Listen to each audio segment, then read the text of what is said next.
Да, ете сме во студиото на Утринска на Телма, започнува најновото издание на Телма Амбуланта. Како што знаете, секогаш сме актуелни во темите кои што ги бираме и се разбира во гостите кои што доаѓаат овде кај нас. Со големо задоволство ќе го најавам Филип Ачковски, магистар по фармација и вработен во фирмата Фармас. Инаку ќе зборуваме на една тема која што дефинитивно е актуелна во, па би рекла, во секој можен период од годината. Станува збор за тоа колку исхраната и колку начинот, впрочем, на исхрана, па и физичката активност делуваат на човековото здравје. Многу често знаеме да завлеземе во некаков круг на диети, многу често знаеме да погрешно се исхрануваме и така натаму и при тоа да немаме никакви резултати, особено не добри по здравјето резултати. А ги знаете оние страшни диети кои што знаат да направат и јојо ефект, па потоа да се дуплираат килограмите и така натаму. Нешто што верувам дека не го сакате сите вие, а верувам дека и поимот диета е сватен на многу погрешен начин. Значи да се разбереме, диета значи правилен начин на исхрана. Диета не значи изгладнување и диета не значи нешто што треба ригорозно да се пресече и да се направи за при тоа вие да не се чувствувате добро, односно да вашето здравје пати. Но тука имаме специјалист, човек кој што ќе ни зборува на таа тема. Господине Филип, добро дојдовте во Телма Амбуланта. Драго ми е што сум ваш гостин, се надевам дека ќе имаме пријатен разговор и можеби ќе нешто ќе повториме, можеби нешто ќе појасниме и што е најважно да ја подигнеме уште малку здравствената свест кај вашите гледачи. Апсолутно. Дали добро кажа во најавата дека диетите не секогаш се решени, односно дека диетите многу често погрешно се разбираат? Па можеби тоа е најправилната дијагноза, велиме ние во медицината, дека погрешно е сватен терминот диета. Значи имаме навика една како луѓе генерално, а тоа се пресликува и на наше општество, да ги решаваме проблемите кога ќе дојдат во една сериозна фаза. Јасно. Значи малку размислуваме за превенција, а се однесуваме ноншалантно спрема своето здравје, како и спрема се останати, и кога ќе дојде проблемот, тогаш сакаме со едно апче да го решиме или со една диета од 10 дена, ако може. Магично, так, се да се реши. Тоа е во човечката природа, тоа е еден концепт кој што можеби траеше и функционираше во 70-тите, 80-тите години. Меѓутоа, веќе во последниве 20-тина години во светов и 30-тина години сериозно се обрнува внимание на оној дел кој што се нарекува здрав животен стил.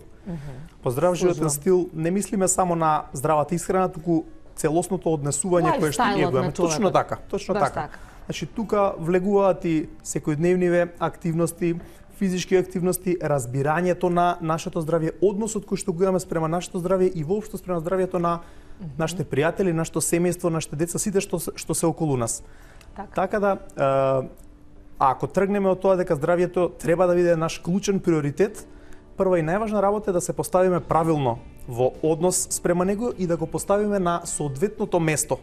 И во тој случај ќе биде поедноставно, па можеби дури и добар дел од некои сериозни болести кои што настапуваат во одреден период би можеле да ги избегнеме со соодветно однесување. Апсолутно. Јас би повикала режијата, се разбира да ги пушти веќе телефонските броеви 3076-677, доколку публиката наша, односно гледачите на Телма Амбуланта имаат прашања во однос на оваа тема, ви чекаме да поставите и се разбира со Филип да ги одговориме. Филип, многу често постојат, значи, кога било да влезете на интернет, било да влезете на социјалните мрежи, по портали и така натаму. Секаде се вртат некакви диети. Ова е најдобриот начин на исхрана. Ова е најдобриот начин на исхрана. Не, ова е најдобриот начин на исхрана. И сето тоа делува збунувачки на читателот со оглед на тоа дека не може 10 различни начини на исхрана да се сите добри за мене. Така. Како индивидуално да препознаеме дека нештото е добро и квалитетно за нас? Како, односно, што значи добар избалансиран начин на исхрана? Па токму во тоа лежи клучот на овие активности, овие емисии, едукации и така натака. Она што е важно е да добиеме добро едуциран пациент, во случајов гледач или човек. Добро едуцираниот пациент го препознава квалитетниот извор на информации. Главниот проблем е, добро е што сега имаме многу информации, за разлика од пред 15 на години, количината на информации и притисокот за здравјето е огромен. И тоа е добро. само по себе тоа ќе предизвика луѓето се повеќе наметнува, да се така е. да се занимаваат со тоа, да му придадат важност. Меѓутоа, ако не знаеме да селектираме што е тоа што е соодветно, ќе имаме проблеми и нема да ги постигнеме резултатите, ќе се откажеме и ќе кажеме ова е погрешно, едноставно џабе го применувам ова кога немам ефекти по сопственото здравје. Така. Значи кога селектираме информации во поглед на здравјето, најпрви мора да ги ставиме на прво место по квалитет информациите што доаѓаат од здравствените работници, лекари, фармацевти, кои што долги години работат на едукација континуирана во тој дел, и втор дел се разбира практичари, значи луѓе кои што во пракса ги спроведуваат и на дело ги демонстрираат здравиот живот. Меѓутоа, можеби најважно од се е заклучокот кој што го изнесовте. Нема идеална диета. Така е. Како што нема ни идеален лек, нити идеална терапија. Идеална диета се подесува, е индивидуализирана, се подесува спрема човекот, полот, возраста, негови карактеристики, животниот стил, дали вежба или не, значи дали... Ако може да и фотографиите режија да одат во позадина, извадивме неколку фотографии Супер. чисто за исхрана и за ете така, добра? Така да, значи, за да можеме да дефинираме соодветен начин на исхрана и соодветен здрав живот, мора да се земеме себе си како единка, да се направи еден добар скен на тоа како се однесуваме, кои, да речеме, навики ни се стандардни и ги применуваме, а кои не, и да тргнеме од таму, да тргнеме од промена на навиките во исхраната, промена на навиките во однесувањето, да се погледнеме во лице и отворено да кажеме кои се нашите пороци и колку често ги практикуваме. Така е. Затоа што никој не е имун на одредени пороци, нити пак сметам дека треба да бидеме роботи, па сега исклучиво, ако сме рекле дека мора да биде здрава храна, тоа да биде 24/7 или да бидеме подвргнати на некој режим како што некои диети го велат. Хронодиета во толку часот тоа, во толку часот тоа. Со временски определени термини, да, тоа е веќе нема, тоа е замор. Точно така, ние се То не е роботизираме. уживање, замор е. Ние се роботизираме, тоа не е животот, така ли треба да изгледа. Апсолутно. Меѓутоа, сепак треба да бидеме свесни дека се што правиме влијае на нашиот организам и влијае во подоснежниот период. Во младоста обично лошите навики се губат уште во сега веќе и порано, меѓутоа ајде да речеме дека во досниот период од средното училиште и понатака во 20-тите, раните 20-ти години веќе луѓето го губат правилната исхрана. Се насочуваме на нездрава храна. Престануваме да вежбаме. Така. Ги немаме веќе оние детски трчања, движења и така натака. Го занемаруваме нашето тело и здравје и нашиот организам во младиот период компензира. Најчесто не е проблем. Значи, тој може да компензира до одредено време. Меѓутоа, како поминува времето, се менува метаболизмот. Тоа е нешто на што мора да обрнеме внимание. На секои 5 години после 20-тата, нашиот метаболизам добива темпо на забавување. Значи, веќе ние немаме можност да ги искомпензираме прекумерните оброци што ги внесуваме. Една од класичните грешки кои што се прави е стануваме рано, пиеме кафе, нема време за доручек, го прескокнуваме намерно доручекот. Многу добро, затоа што сакав тоа да ви го кажам, обично многу често го прескокнуваме доручекот, па одиме веднаш на ручек, што е веројатно огромна грешка. Токму така, значи ние го прескокнуваме доручекот, ручаме не знам во 12 во 1, на пример, во текот на паузата на работа и потоа вечераме во 8-9 на пример. Так. Значи тоа е еден апсолутно погрешен пристап према нашето тело, затоа што секој касен оброк по правило треба да се избегне или да се минимизира, или барем да се прераспредели намирницата која што се користи. Јас практикувам да ги советувам пријателите, значи и оние кои што бараат совет, да им биде последниот оброк најдосна во 18 часот.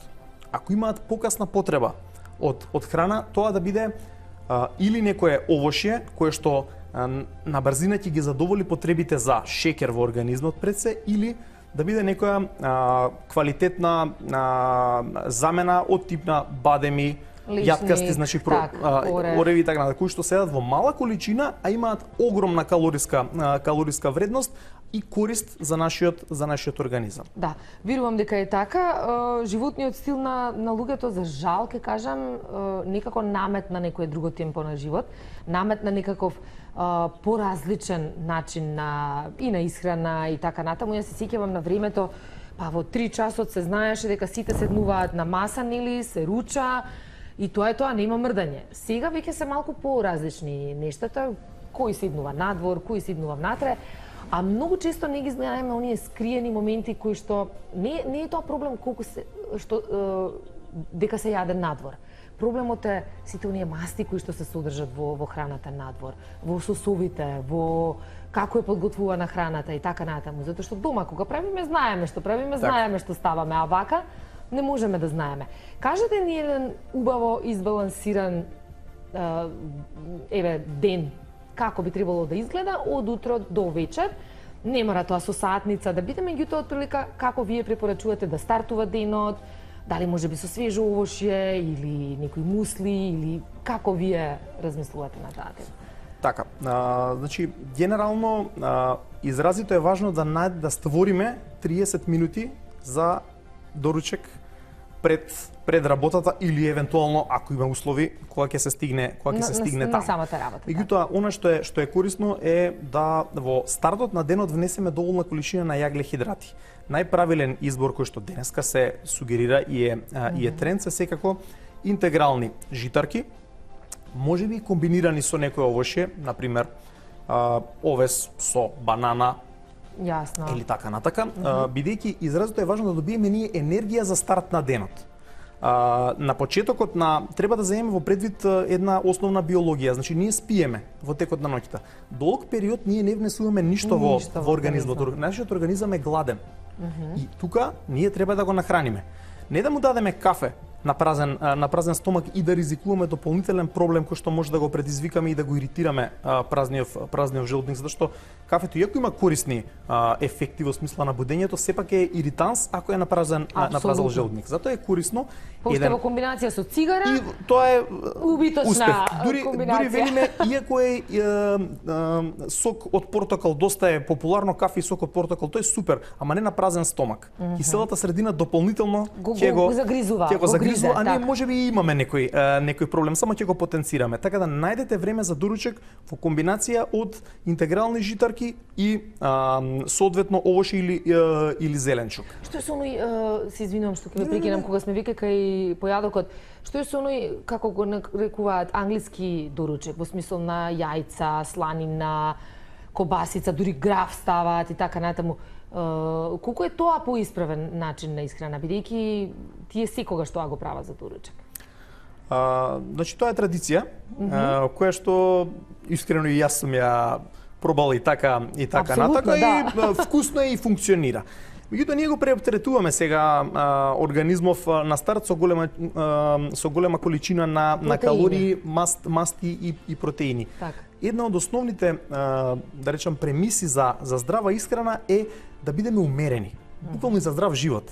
Да не претеруваме. Нас ни требаат повеќе кратни оброци, меѓутоа со умерена доза. Затоа велам, доручекот може да биде силен, јајце секогаш е корисно, меѓутоа не секој ден. Можеме на секои 2 дена, 3 пати во неделата, да речеме да конзумираме јајце, нема секој ден да јадеме иста еднолична храна и од здравствена причина. Од друга страна, преферирам тешки јадења, како што е кравот, на пример, или било што, да се конзумираат понатака, тие ќе не сметат во текот на работниот ден. Апсолутно, особено во денешно време, какви чувствителни желудници имаме сите, па гравот ќе те подуе, па не ти е убаво чувството и така натаму, колку и да е здрав за јадење, сепак знае да направи одредени проблеми. Добро, значи препорачувате тоа за доручек, што отприлика за ручек би понатака, она што го правиме во сега веќе се менуваат, има една, јас ќе кажам, една критична маса на луѓе кои што веќе навлезени се во овој здрав живот и практикуваат да изедат една овошна салата или комбинација од овошје во текот на денот, како еден мост помеѓу доручекот и тој доцен ручек. Јасно.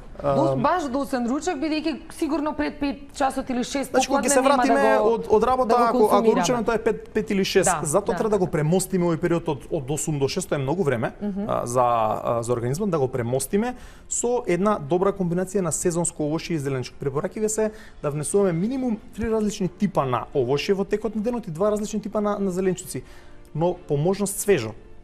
по можност сезонско. Апсолутно. Значи нема смисла да внесуваме јагоди во периодов, иако ги има. Си разбираме комплетно. Имаме гледач на линија, да не чека, ќе го вклучиме. Добро утро, повелете во програма сте. Добро утро. Ве поздравувам вас со студиото, ве следам и имам едно прашање за господинот. Ајде. Ве моламе овака. Јас сум една господја малце над 70 години со некои своји навики околу исхраната. Добро. Така, следејќи ги емисиите и здравјето како се намалува, има можда 5-6 години, можда не знам, од прилика, сменив нешто, мислам, менувам и се надевам на подобро. На подобро, добро. Ама, сакам нешто да го прашам господинот.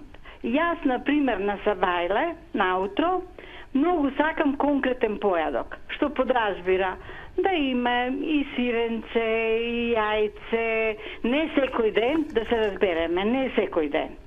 Ама таков појадок сакам.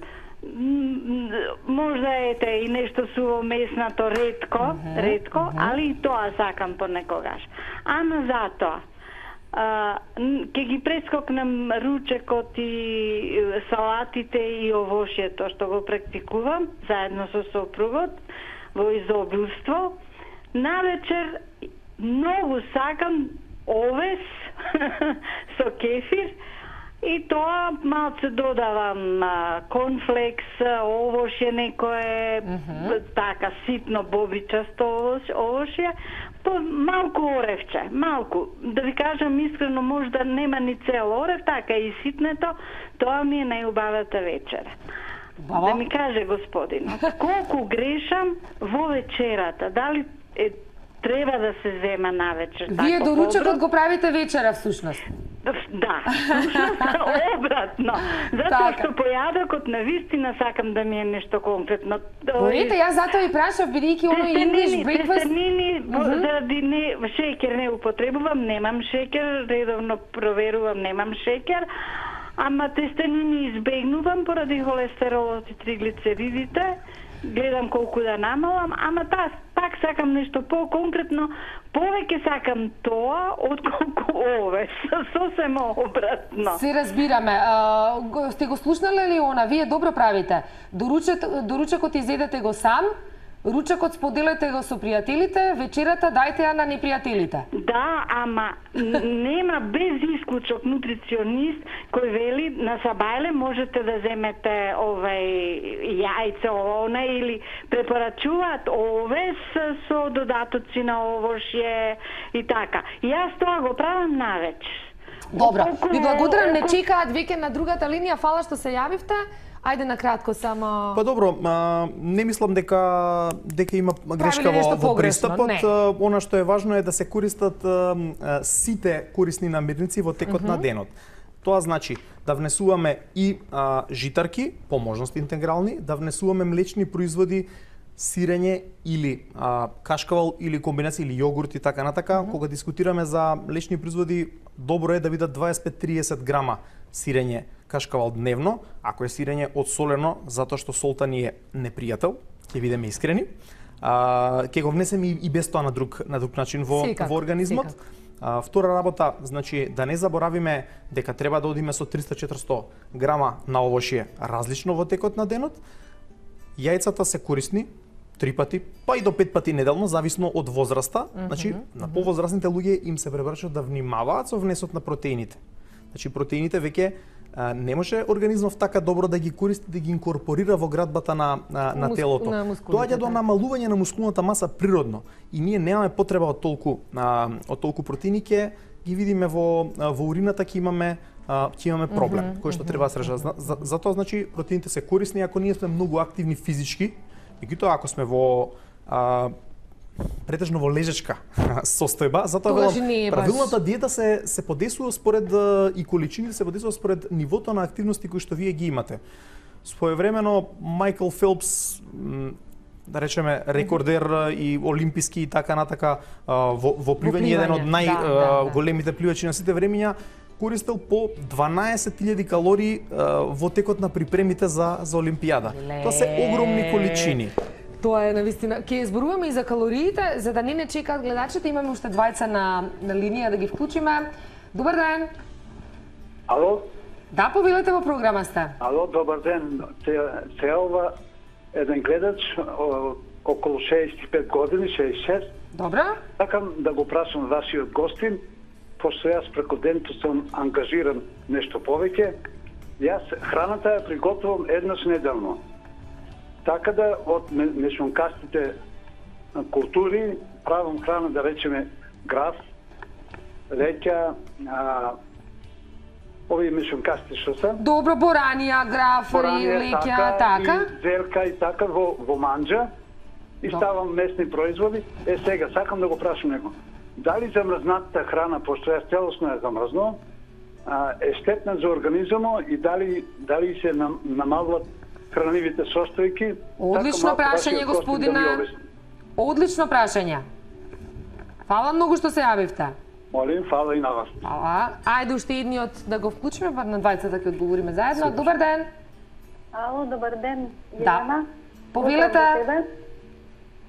Ало? Да, повелете во програма сте? Поздрав, Јелена, до тебе и до гостинот. Цобе, вие сте? Да, јас Ве сум. препознав по гласот. Повелете. Па добро. Сакам да го прашам гостинот, значи за цитрусни овошја сум читала дека не е во ред сабајле на гладно да се пијат. Сега ме интересира, негде пишува лимонот дека спаѓа во тие, негде дека не спаѓа. Јас пијам лимон од сабајле, мислам со вода, нели, пола литра вода еден лимон. Тоа ме интересира дали смеам заради желудоцот што ме боли. И уште едно прашање, што мисли тој за сода бикарбона, дали кога ме боли некогаш така си пијам по пола лажице, ме интересира неговото размислување. Тоа со содата сите го правиме. Добро, така, фала добро. многу. Сода бикарбона, оној од бабински лик што ви рекле, меѓутоа ќе дојдеме до него. Еднаш неделно човекот си готви храна, меѓутоа ја замрзнува. Колку замрзнатата храна го губи квалитетот на хранливи вредности? Многу корисно прашање за контекстот на Апсолутно, емисијата. затоа и реков супер прашање. Нешто што сакав да го напоменам е дека едно од проблемите на модерното живење е консумирање на несвежа храна, ќе се изразам така, замрзната и преработена храна. Добро. Индустријски преработена или преварена, препечена и така натака. Мора да имаме во предвид дека тоа е еден од главните проблеми причини за дигестивните проблеми што ги имаме во организмот. Добро. Значи, со самото замрзнување или преработување индустријски на хранава, ние вршиме убивање практично на скоро сите пробиотици кои што ги има, добри бактерии кои што природно се присутни таму, од една страна, од друга страна, добар дел од витамините ги губиме. Се губат. Значи се уништуваат или го губат, се инактивираат. На тој начин, значи, доколку нема специјална причина да конзумираме смрзната храна, специјална причина значи не можеме да набавиме, или не знам, набавуваме месо за подолг период, па нормално го смрзнуваме, нема друг избор. Во било која друга ситуација е неоправдано користење на замрзнати, поготово во денешно време, замрзнат зеленчук и овошје да се конзумира кога имаме набавка преку цела година. Добро, што е во манџа, да речеме? Ако одредена манџа која што веќе секако е обработена? Природно нас ни заостанува, да речеме храна, ајде, зборуваме за реална ситуација. Меѓутоа, не би се сложил за тоа да припремаме ние за недела дена храна. Нема оправданост. Нема оправданост. Едноставно, мислам, ние внесуваме калории. Ќе се нахраниме. Ќе го задоволиме потребата на организмот за количина, меѓутоа тука нема хранлива вредност. Практично се што вреди, и добри бактерии, и витамини, можеби и дел од минералите, нема да ги внесеме во организмот и ќе мора да ги внесеме на друг начин, со додатоци на храна, или пак ќе го почувствуваме, ако овој стил го практикуваме подолг период, сигурно ќе осетиме промени во квалитетот на нашето здравје. И второ прашање беше цитрусните овошја и колку лимонот спаѓа во... Апсолутно. Ние малце го чепнавме тоа претходно со кафето и цедениот портокал, модерна комбинација, да речам. Апсолутно, значи, како и портокалот, така и лимонот спаѓаат во групата на цитрусни овошја. Она што господјата го напомена е, значи, вода со лимоне една од најпознатите. Вода, лимон и мед обично, не се прави таа комбинација. Или мента или така натака, значи една од најпознатите детоксикацијски течности ние ги велиме и апсолутно е исправно тоа да се прави наутро. Значи, организмот има најголема способност за детоксикација во периодот од 4 сабајле, не верувам дека некој би станало специјално, меѓутоа до 12. Значи имаме време во тој период да ги прочистиме отровиве што ни се насобрале во телото, тогаш неговата моќ за прочистување е најголема. И затоа мнозинството на нутриционисти препорачуваат пиете многу вода, убаво е во комбинација и со лимон и така натака во овој период. Ама јас би рекол не на гладно. Не на гладен стомак. Значи повторно да има нешто. Нека има подлога. Па ние ќе го направиме тоа. На вистина доаѓа до нагризување. Болките што ги напоменуваат може да бидат гастритични или улкусни и така натака. Особено ако имате надразнат желудник или проблеми со желудникот. Се знае тоа. И напомена и за сода бикарбоната, веројатно. Сите го користи, сите. Традиционално се користи за ако имаме нелагодност или киселини велиме народски во желудникот, кои што повторно доаѓаат најчесто од наш несоодветен однос према исхраната или касна исхрана или прекумерно внесување на алкохол или други надразнувачи, цигари во голема количина навечер, исто така ќе предизвикаат проблеми во текот на ноќта или од сабајле. Тоа е најнепријатно кога ќе се разбудиме и тргнуваме по тоа што е практично, да не речам без пари, многу ефтино, го има сегде, една лажичка 5 грама, ето така. Директно во уста или разматена во вода. Да. Супер е за содата затоа што одма делува. И викаме, одма ќе не смири и така натака. Да.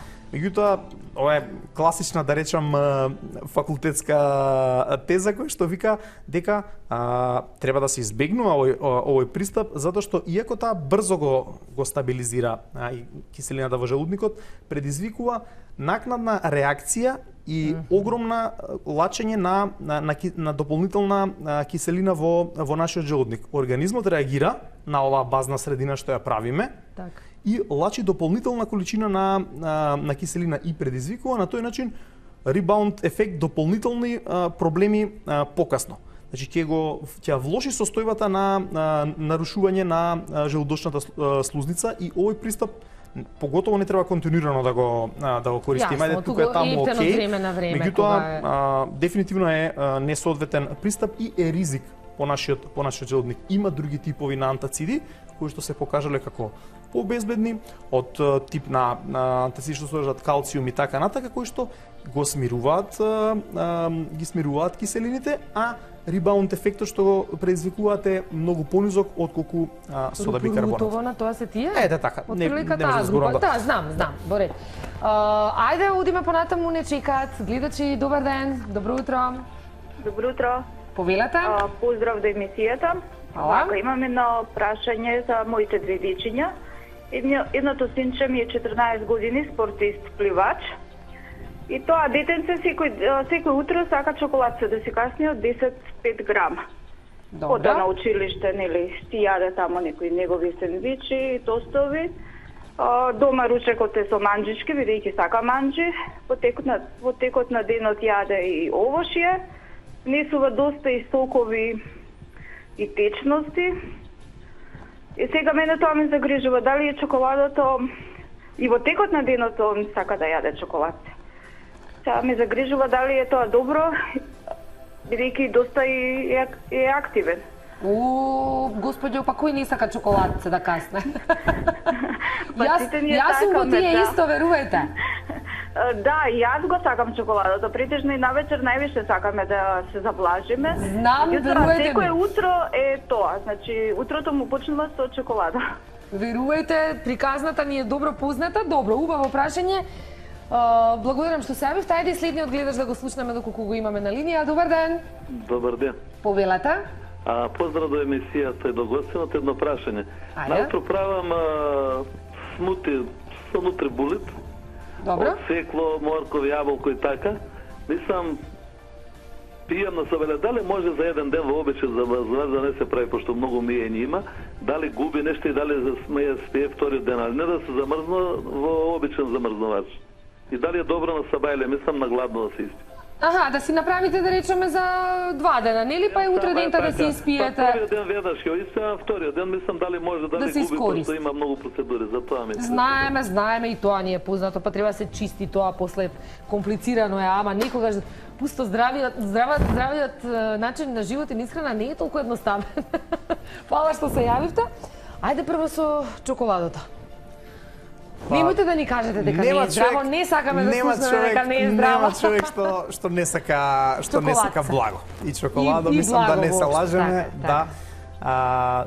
Меѓутоа навиките за применава на благите работи се ствараат, како и на се друго, се ствараат уште од мали нозе, уште од мали така е. дозе. Јас имам две дечиња и ако за нешто правам притисок према бабите и дедовците кои што Немојте онака баба. шаком и капом што велат Тилмија бабец, знам. да.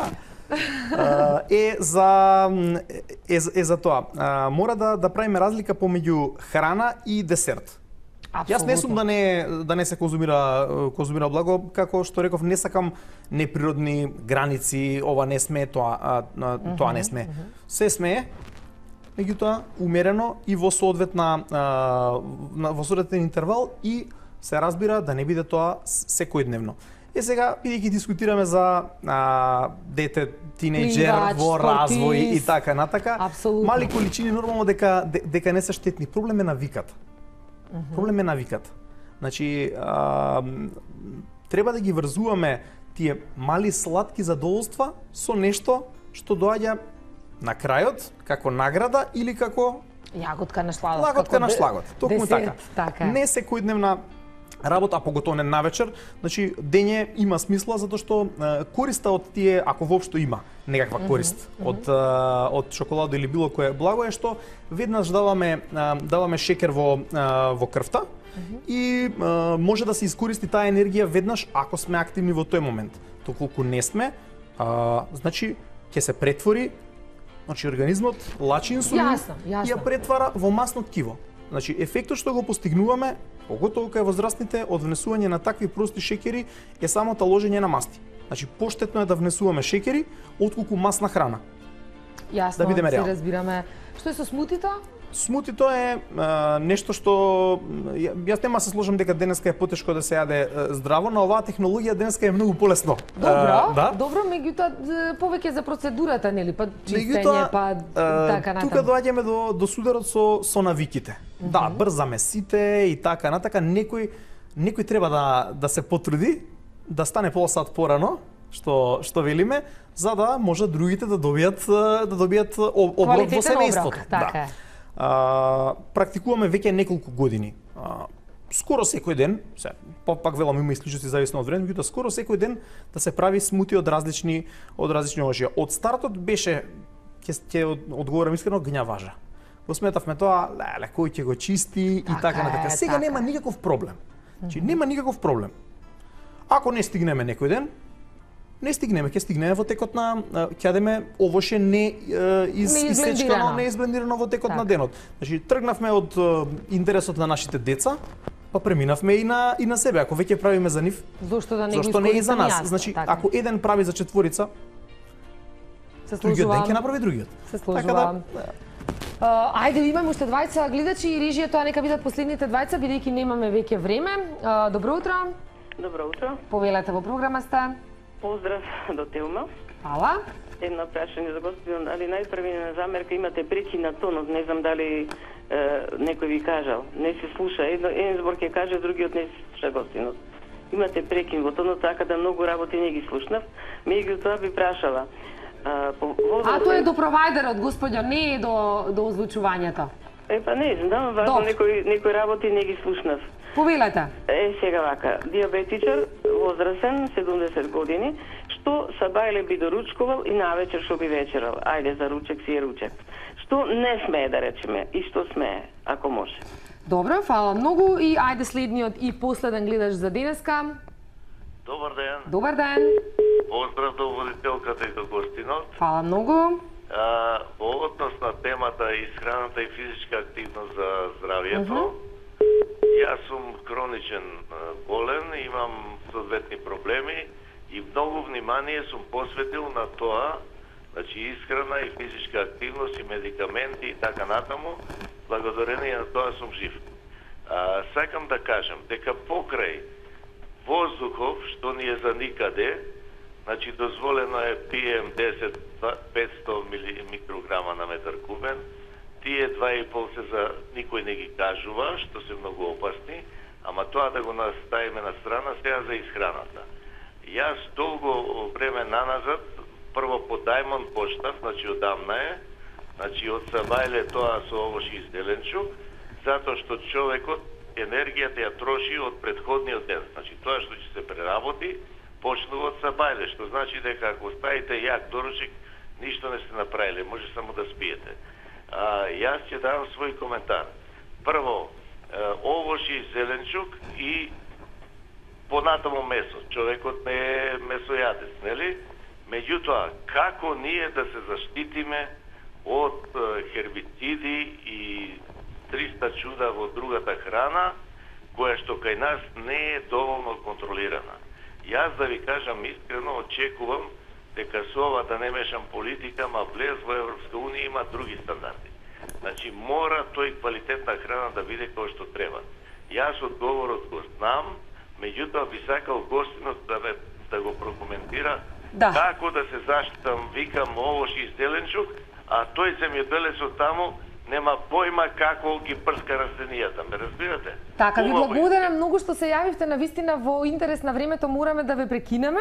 Само на кратко, дијабетичар за доручек и вечера што треба да јаде? Значи, зависи од тоа дали дискутираме сега за дијабет тип 2 или дијабет тип 1.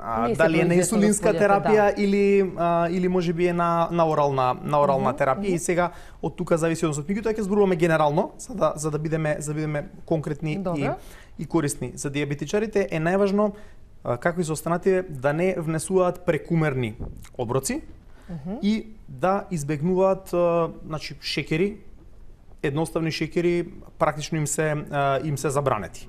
Значи чоколади, сладки од било каков тип, прекумерна количина на леп, значи или на бели пецива и така натака, едноставно треба да се избегнуваат и умерена исхрана од типот на месо.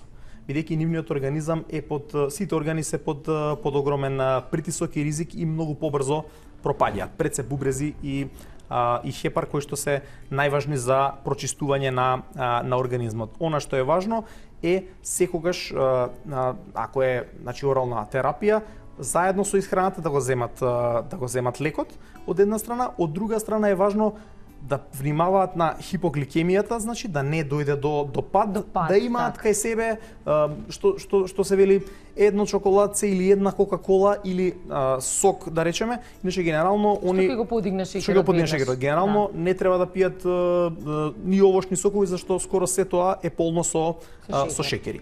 Се враќаме на вториот гледач што да, ајде, многу пестициди, многу хербициди и така натаму.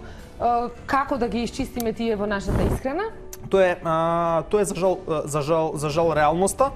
Она што е тренд и што се работи на тоа и веќе има достапи кај нас, органската храна е нешто што се развива, поле на развој и се надевам дека и државата ќе смогне поголема сила во контрола на производителите за да дојдеме до нешто што е побезбедно за нашето здравје. Инаку генерално треба добро да се мие овошјето и зеленчукот особено, да се чисти, може да се остави 1 сат, пола сат во вода, да се чистат обвивките и така натака и на тој начин да купуваме од проверени производители, веќе постои регистар на производители на органска храна, па тоа можеби е потврда за квалитетот. Ви благодарам многу што бевте дел од Тилма амбуланта. Имаме уште еден куп прашања, меѓутоа ќе дојдете во наредна прилика па ќе си дозборуваме на оваа тема. Ви благодарам и на вас што бевте повторно дел од најновото издание на Тилма амбуланта. Овде ќе ви кажам само грижете се за вашето здравје, грижете се што внесувате во вашиот организам и секако малку повеќе физичка активност. Останете со нас.